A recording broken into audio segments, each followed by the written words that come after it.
What should be the role of sincere Muslims living in Monkey Town from today in preparing for the Malhama?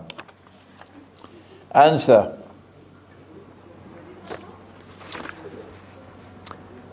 Dajjal has destroyed religion in Britain.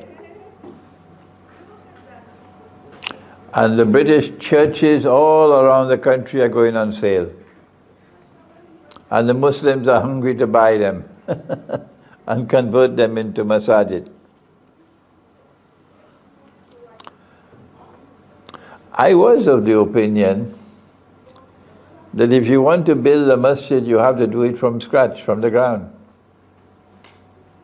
I was of the opinion that you have to buy the land. You get the land with halal money. And every brick that is built, used to build that building, is built with halal money. I was of this opinion. So we will ensure that the masjid is built with halal, no haram. I don't know how this fatwa came about, that you can buy a building and convert it into a masjid. I don't know how this fatwa came about. But that's a subject for other scholars of the deen. Let them decide on that question. But Britain definitely is a country in which religion is fast disappearing. And as religion disappears in this country and the people become more and more atheist, no religion, shaitan takes over. And as shaitan takes over, you see the collapse of morals.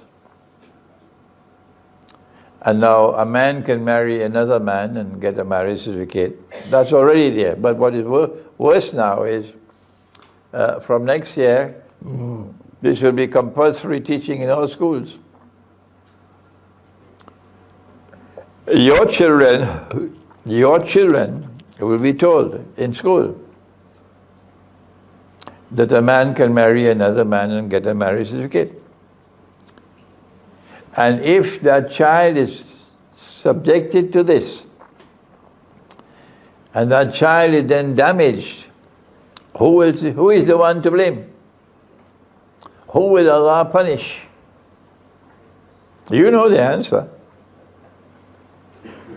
Allah says, "Ku anfusakum wa ahlikum nara." Protect yourselves and protect your families from the fire. So a father and a mother have a duty from the Quran to protect your children. And so long as you're living in Monkey Town, your children cannot be protected. You cannot do it. Every school will have to teach this. So what do? I would not live in Monkey Town. No. And I certainly would not raise my children in Monkey Town. So what advice do I give? If you do not have the means to be able to leave Britain, you still don't have the means, at least take your wife and children out. Take them out. And you can remain here until it's possible for you to also leave, if you don't have the means to do so. Otherwise, you lose your children. You lose your children. And you will answer to Allah on Judgment Day. The other possibility is to leave the cities and go to the remote countryside. But in the remote countryside, how will you get your roti? How will you get your naan? In the remote countryside, where will you get the means to maintain yourself?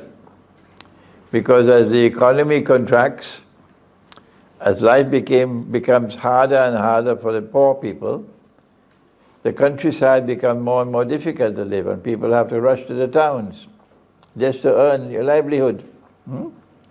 So the movement will be towards the town rather than away from the town. And you want to move away from the town. The only way you can move away from the town is if you have the means to be able to survive in the countryside. Then you can do it. But if you establish a school in the countryside, would the law not apply to that school as well? You have to find out. So my answer to you is to get out, take your family out. If you cannot go yourself, at least take them out and protect them.